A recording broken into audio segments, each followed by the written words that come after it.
When you become a manager for the first time, you want to get off on the right foot. What is it you should focus on in your first week? Stay tuned. It goes without saying, but introduce yourself to each member of your team. When you are in higher level position, people probably don't feel comfortable introducing themselves to you first, so you should take the initiative. Ideally, you should introduce yourself on your very first day. Don't wait until the end of the week. It could send a false signal that you don't really care about your team. I think our new boss is a jerk. He's been here for a whole week already and hasn't introduced himself yet. Looks like he's more concerned about the cafeteria cakes. When you introduce yourself, tell them that you will be scheduling a team meeting and a one-on-one meeting with each of your team members during the next days. There, you can introduce yourself in more detail, give your team the chance to ask questions, and also get to know them better. It's very important to do that. We will get to that later on. Meet with your supervisor and ask if you could sit down with him or her to have a chat. Ask about his or her expectations. How will your performance and success be evaluated? Ask about your team members, their behaviors and performance. Are there or have there been any conflicts in the department so far? Who else will be important to your success apart from your direct reports? You are the new manager.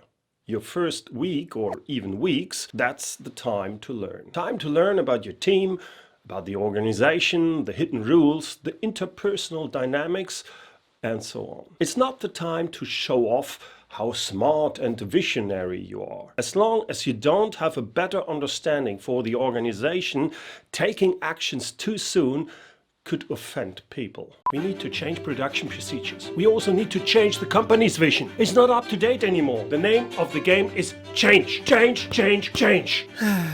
Be humble and try to absorb anything you can. Take notes. They could come in handy in the long term when you are about to execute your ideas and projects. Ask to be an observer in meetings and watch how fellow managers interact with their employees. Is there anything you would like to copy or rather avoid? You could also ask to have a talk with them and hear their advice. Ask them about how decisions are taken in the company, about the hidden rules, and how to avoid to make a blunder. It's also a great way to meet your new colleagues and build a work relationship with them. So don't be shy.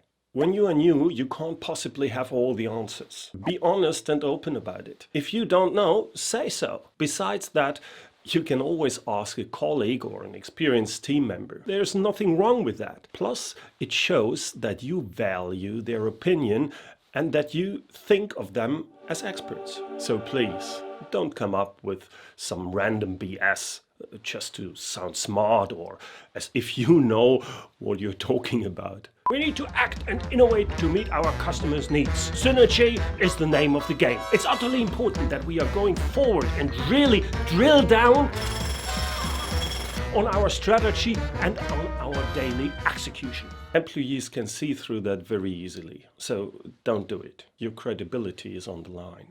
Being a new manager or even a first-time manager, that can be overwhelming at first. It's important to set boundaries to stay on top of things. The sooner you start, the better. I'm talking about physical, emotional and mental limits to protect yourself from being used, overcommitting or simply burning out. Especially as a new manager, you are enthusiastic, full of new ideas and eager to show what you are capable of. I mean, that's understandable. I've been there myself. But you can only do that to a certain extent. Before you know it, you will be swamped with work and can't meet deadlines anymore. You work long hours, sleep little hours, and then it starts affecting your health. Trust me, I speak from experience. Many people are hesitant to setting boundaries because they are afraid of being fired or disliked. So you should communicate your boundaries clearly and openly. So one-on-one meetings are a great way to get to know your team members and for them to get to know you. Before you should even think about talking about changes, you have to gain your team's trust first. And you need to have a deep understanding of your team's struggles. I don't care about trust and the struggles of my team. If I told them to jump off a bridge, they would have to do that. I'm the boss. That's the way it is.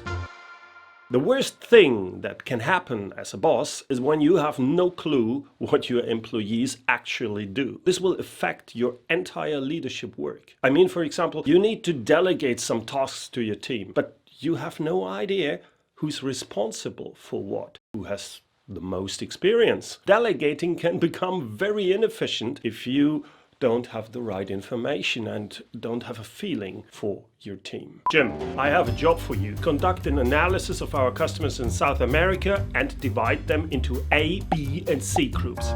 Boss, first of all, my name is John, and second, I'm not familiar with South America. That's Michael's area of responsibility. I manage our customers in Europe. Okay, never mind, Jim.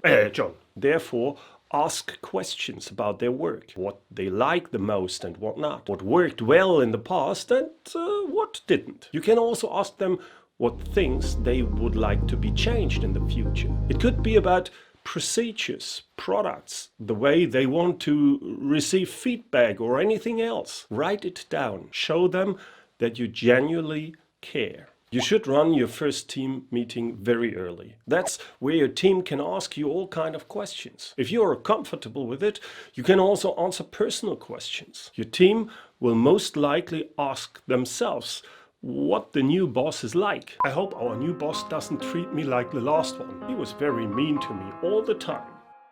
For you, it's also a chance to get to know your team. You should come up with some questions as well. It's the first step towards building trust with your team. It's the first real impression your team get of you. So this is a crucial event. If you need some help preparing your first team meeting, click this video right here. I'm sure it will be useful for you. Thanks for watching and see you soon.